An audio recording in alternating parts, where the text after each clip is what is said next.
Progress equals happiness. Progress equals happiness. I hope you guys understand that. That's how we get to the life that we want. It's just continuously making progress. Tony Robbins talked about a lot of stuff in there, but that's one of the main things I want you to take away is progress equals happiness. This is why you can't get too bogged down where you are, right? This is why knowing that if you wake up every day doing the right things, thinking about ways to grow, thinking about ways to learn, thinking about ways to become better, and actually doing those things, you'll be happier. It's when we're stagnant. It's when we feel like we're not moving forward, feels like we're moving backwards, feels like we don't see things change. We don't see changes in our health. We don't see changes in our finances. We don't see changes in our relationships, in our business, and all the things. When we just stay stagnant, that's when we start to get those feelings of depression, those feelings of, hey, I'm sliding backwards. What's happening? What's going on? Progress equals happiness. He talked about a couple other things in there that I wrote down that are just good to understand. Success without fulfillment is failure. Success without fulfillment is failure. That's really what we're looking for. We're looking for fulfillment. That's what you are looking for in your life, is fulfillment. What fulfills you on a daily basis? What fulfills you in your life? And normally that comes with, he said it, normally it comes with thinking about things outside of ourselves, fighting for things outside of ourselves, not just for us, but for our family, right? For our mission, for our cause, for our community, those types of things. That's actually what gives us the fulfillment that we're looking for. It's very difficult to just say, this is what I want and this fulfills me. Normally it's in giving. Normally it's in some form of service. Normally it's something bigger than ourselves, greater than ourselves, that gives us that fulfillment. But remember, success without fulfillment is failure. You're not just looking for success. You're looking for the things that are able to fulfill you. He talked about one of the keys is sustained hunger. Sustained hunger, right? Do you always want more? Are you hungry for more? Are you okay where you are? There's a saying that says, if you're not growing, you're dying, right? If you're not growing, you're dying. So that's sustained hunger. That's sustained, I'm hungry for more. It doesn't have to be more money, more financial success. You'll get to a point where maybe that's not your hunger. Right now, that might be your hunger, but you'll get to a point that maybe that's not your hunger. But maybe your hunger is to contribute more. Maybe it's just to become better. Maybe it's to, again, give back more. But whatever it is, we have to have this sustained hunger to continue to push ourselves to where we want to go. You talked about number one thing, that changing your identity, right? Who you believe you are. That's what your identity is. It's who you actually believe you are. Not what you hope you'd be, right? But who you actually believe you are. Tom Bill, you gave that example of Batman and that, right? One episode or whatever the case is, one comic where he says, like, you know, he has amnesia, and then it's just remembering who he was, remembering who he is. That's what gets him to remember he's Batman, right? Well, it's the same thing in our lives, guys. When you're hitting a low moment, when you're hitting a moment in your life, do you remember who you are? And are you telling yourself exactly who you are? Or do you have limiting beliefs about yourself? Do you have limitations that you're unsure of who you are, that you're unsure of what you're doing, or, you know, how you would perform? That's where we're constantly growing. It's raising our identity of who we believe we are. Some of us have been programmed from people, from our society, from the people around us, to tell you who you are. So you've never actually figured out exactly who you are, exactly the power that you have, exactly the strength that you have, the resilience, exactly who you are. But if you can tap into that and you can remember who you are and then raise that identity, think better of yourself, think higher of yourself, think more of yourself. It'll allow you to start doing the things that break you out of that fear, that anxiety, all of those things. But it's raising your identity. It's getting a new perspective on who you are. We say this in the money space, right? You'll never out-earn your identity. You'll never out-earn your identity. If any of you on the call are in the process of wanting to make more money or bring in more in your financial life, you have to raise your identity. You can't out earn your identity. You can't go make $1 million if you have an identity of $60,000 a year. If that's all you've seen your whole life and that's all you know, that's your financial identity. That's who you believe you are. Because if you believed you were more, you would have more. That's all, right? It's a belief. It's a belief. So you have to raise your identity first. How do we raise our identity, right? We start doing things that are in alignment with that person. That person, the person that makes $1 million, we're in alignment. Where would that person spend their time? How would they think about things? What would they drive? Where would they live? What would they do for work, right? Those types of things. That's what raises our identity. And you can do that for yourself. You can raise your own identity, getting around good people, listening to good things, reprogramming what your belief is about yourself. Last thing you want to get into is what he called learned helplessness. Learned helplessness. It's when we believe that there is nothing to be able to get us out of the situation, that the situation that we're in, that's where we're supposed to be. That's where we're stuck. It's learned helplessness. That's the place for all of us. We're not headed. If you've ever felt that or you feel that, it's time to break out of that, because that's not how we design the life that we want. Right? Everything is in your control. Your actions, your habits, your thoughts, your mind, your body, all that stuff is in your control. And so if there's anything you want to change, you can change it. In our text, 177 Mental Toughness Secrets, this actually says, for the title, it says the great ones know they're unaware. That's what it says. The great ones know that they're unaware. But really, I want to read this to you because it makes sense that you got to understand that it's your consciousness, your identity, that's what's running things. It says here, champions have come so far in raising their level of awareness that they realize there's always a higher level. Average people have a worldview that says being comfortable with who they are, who and where they are in life is the key to happiness.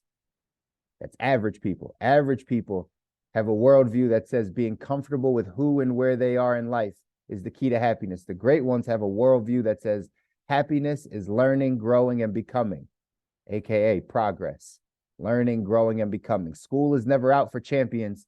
The more they learn, the more they realize how much they don't know. While average people seek mental comfort, the world class believes mental comfort is the death of growth. They live by this phrase: you're either growing or dying. Stagnation does not exist in the universe. Like the child who always asks why, champions always ask questions of other top performers in an effort to get a new take on an old idea. Their ongoing mental growth reinforces their beliefs of another level of conscious awareness that can make them more successful, more fulfilled, and happier. Learning, growing, and becoming. Raising your identity, right? All these things are similar ways of saying the same stuff. Similar ways of saying the exact same stuff. You got to learn, you got to grow, you got to continue to become a different person, a better person. You got to raise your identity. You got to think higher of yourself. You got to get to a higher level of consciousness. The more that you do climb up that, again, this is actually very true. The more you get to a higher level of identity, higher level of consciousness, the more you know there's so much more to know. There's so much more, right? There's so many more levels to this. But the key is not being this average person that just seeks mental comfort. The average person just seeks mental comfort. They just want to be comfortable kind of where they are and with what they're doing and how they think about things. But understand that's the death to growth. And we have to continue to grow. Again, for all of you, we are the people that want to grow and design our lives, right? We want to design the life that we want. I will always tell you that because too often people just accept the life they have, just take the life they have. They're just comfortable and content with that life. They might subconsciously want more. They might want to hit the lottery. They wouldn't turn down that extra money, right? Somebody drops a big check on them. They really want it. They're not going to turn it down, but they're unwilling to do the things that they need to do to actually design the life they want. And so that's why we jump on these calls, because you need a new perspective. You need a shift. You need to think differently. You need to have a higher thought of yourself, of your identity. And then we need to work on it. We need to work on it. We need to work on consistently learning, growing, and becoming. And again, how do you do that? Constantly filling yourself with things that are allowing you to learn. Think about it when you were in school, guys. When you were in school, they had you learning, right? There we go, Jamil. I see you 4 agreements, reading, right? You're constantly learning when you're in school. Your brain's constantly moving. It's constantly working. Why? Because they got you reading books. They got you doing exercises. They got you, right, doing crafts and things that you hadn't seen before. They got you doing things with your hands, doing things with your mind, problem solving. Then we get out of school and we get into this life where it's just routine. You just know everything that your day is going to be. This is why, again, no knock on anybody that has jobs, right? Again, we have to make a living, but the job, it just puts you into this mundane routine where you are not learning. When's the last time you learned something new at your job? Outside of that first 3 weeks, outside of that first month and a half, outside of that first 3 months of your job, you stopped learning. You just kept doing the same things over and over again, over and over again. That's not learning. And if we spend most of our time there, most of our time doesn't go to learning. Most importantly, it takes our energy. Then we come home and we don't want to learn. We actually want to numb our brain.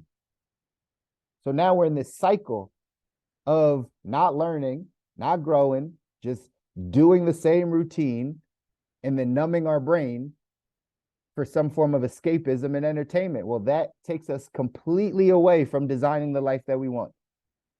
That's why when some of you hear me talk about jobs, I don't say like just about the job. I call it employee mindset versus entrepreneur mindset. It's just the mindset you have to get in. The mindset you have to get in to go and do the same things over and over again is an employee mindset. The entrepreneur mindset says we're going to constantly learn. We're going to challenge ourselves. We're going to do something new. We're going to push out of a comfort zone. We're just going to keep growing and doing more things, because that's how we get to raising our identity, right? Growing is so important. Growth. You got to continue to grow. You got to continue to push yourself in the areas outside of your comfort zone so that you are actually growing. Progress equals happiness. You want to find more happiness? Push yourself to make progress in some area. Become better in your health. Become better with your daily habits. Become better in your parenting. Become better in your marriage. Become better at your business, right? Just make progress every day. That way you become a different person. Remember, there's no such thing as stagnation. You're either growing or you're dying. Life is on an uphill slant. Life is on an uphill slant. You're either moving up that or you're slowly sliding backwards. It's not just like the way that I am this year. If I was the same way last year, then I haven't grown and I haven't learned and I haven't become anything different. Well, technically you're worse. You might not feel it, but if you do that over a 5-year, 7-year, 10-year period, you're sliding backwards. So that's why we have to constantly challenge ourselves, ladies and gentlemen, constantly push ourselves to raise our level of identity. Tony Robbins said this in there, always believe that what's next is better. I've seen this a ton when people don't want to change, when they have a fear of changing, when they have a fear of pushing out of the comfort zone. It's because we don't know that what's next is going to be better. We think this might be the best that it is, or that it can be. So we fear that change because we don't know what's next is better, but you determine what's next and you determine if it's better. So I challenge you all to push yourself to become better. This quote here says, everyone is operating and running their lives at their current level of conscious awareness. Our job is to raise that so that you can live a different life. The action step for today says, ask yourself this critical thinking question: am I growing or dying? In specific areas, are you growing or are you dying? And if your answer is dying, make the decision today to become more aware and begin growing. That's it. That's the name of the game. They give you a resource down here. It says a copy of the book, The Handbook to Higher Consciousness. by Ken Keyes. Ken Keyes Jr. The Handbook to Higher Consciousness. I've never read the book, but somebody on here, pick up the book, maybe read it and see what it's like. The Handbook to Higher Consciousness. That is what we got to do. Get to a higher level of consciousness, makes you more successful, more fulfilled, and eventually happier. That is what we're here to do, ladies and gentlemen. Continue to grow and design your life so you're living at, as Oprah says, the highest, grandest vision of your life. Whatever that is for you, it's different for all of us. But whatever the highest, grandest vision is of your life, that's what you're pushing towards. That's the life you're here to design. It's time to grow and make it happen because it's too crowded down here at the bottom. Time to get to the top of this thing. That's right, Diane. We appreciate you. Appreciate all you guys for jumping on. Again, continue to share this with people. Continue to get this in people's ear. Share this again Monday, Wednesday, Friday, every single morning, 9:30 a.m., 6:30 Pacific, wherever you're at. Jump on, get the word of the day. Go out there and most importantly, implement it. Implement it. Have these things be the things that challenge you every day to push yourself into greatness, guys. Love you guys. Want you to win. You deserve to win. Your families deserve to win. Let's go out there and let's build something great for our families. Push yourself out of that comfort zone today. No such thing as hump day. There's no such thing as hump day. Every day is great. Today is going to be great for you. I'll see you guys on Friday. Take care.